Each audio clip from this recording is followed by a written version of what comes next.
My name is Naomi Carter. And the same parents who threw me out at 18 were smiling at me across a courtroom table, convinced they were about to take control of $3.8 billion. They looked calm, relaxed, confident, because in their minds, I was still the same girl they had already decided wasn't worth investing in. But they had no idea.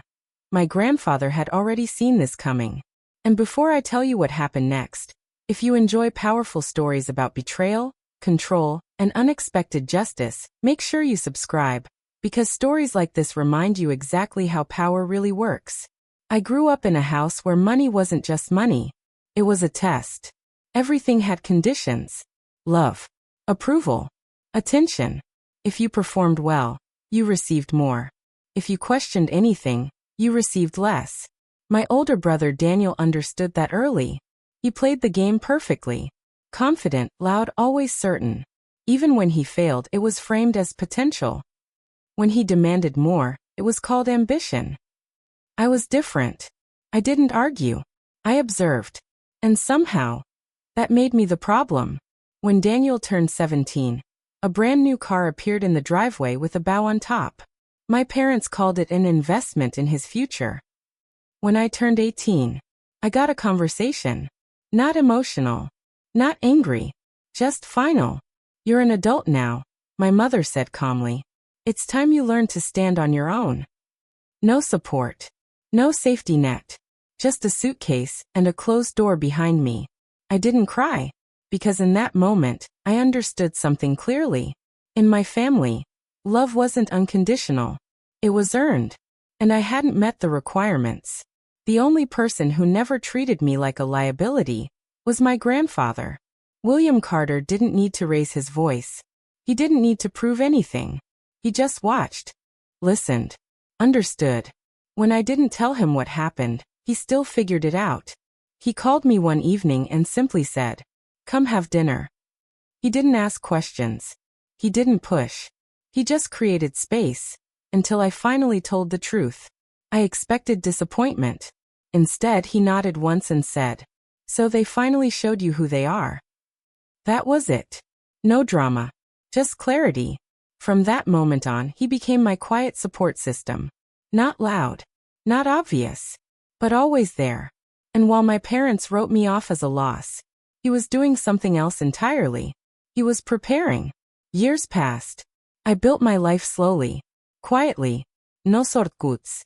No help from the people who were supposed to give it. And then one day, he was gone. The call came early in the morning. Calm voice. Simple words. But everything inside me went still. At the will reading, I expected nothing. Maybe a letter. A small gift. Something personal. My parents were already there, and they looked different. Lighter. Hopeful. Like people who believed something big was about to belong to them. My mother reached for my hand like we were family again. "We'll take care of everything for you," she said softly. Not "Are you okay?" Not "I'm sorry." Just control. The lawyer began reading. Assets. Holdings. Numbers so large they barely felt real. Then came the line that changed everything. The entirety of the estate, valued at approximately $3.8 billion, is to be transferred to Naomi Carter. Silence. Then relief. But not mine. Theirs. Of course, my father said calmly. "That makes sense." Daniel smirked. My mother squeezed my hand tighter. "And naturally, we'll help you manage it." Help. That word again. They didn't notice the lawyer hadn't finished. They didn't notice the pause. They were already planning. Already dividing control. Already deciding my future for me. Then the lawyer turned the page.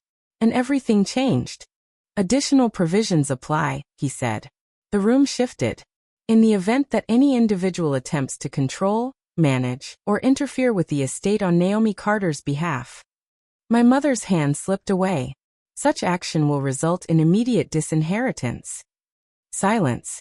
Heavy. Final. No trustees will be appointed. The lawyer continued. The estate remains under her sole and exclusive control. My father stood up. That's not reasonable. But the lawyer didn't stop. I leave my estate to Naomi, because she lived without it, and learned its value. If anyone attempts to take control, it will prove exactly why they were never chosen. That was the moment everything broke. Not loudly, not dramatically, just completely. For the first time in my life, they had no authority, no liberté, no control, and they didn't accept it. 2 weeks later, they took me to court, claimed I was unstable, inexperienced, unfit. Same story, different setting. But this time, I wasn't alone. My lawyer didn't argue emotions. He showed evidence, messages, records, proof. And then he held up the will. He anticipated this, he said calmly. The judge looked at my parents, then delivered a single sentence that ended everything. This court will not rewrite a man's legacy because it makes others uncomfortable. Case denied. Just like that. Their last attempt at control gone. They tried one final time outside the courtroom. We just wanted to protect you, my mother said. I looked at her, and for the first time, I didn't feel anything. No, I said quietly. You wanted control. I walked away, and I didn't stop. Months later, everything around them started to fall apart. Not because I did anything, but because the truth finally caught up. Their reputation cracked. Their influence faded. The same confidence people once admired now looked like arrogance. And me? I didn't change overnight. No luxury headlines. No dramatic lifestyle. I built. Quietly. Learned deliberately. Chose carefully. Because the biggest thing my grandfather gave me wasn't money. It was freedom. Freedom from approval. Freedom from control. Freedom from fear. And as I drove past my old house months later, I realized something I never thought I would feel. Nothing. No anger. No sadness. Just distance. Because the real victory wasn't the $3.8 billion. It was finally understanding. I was never the one who needed to prove anything.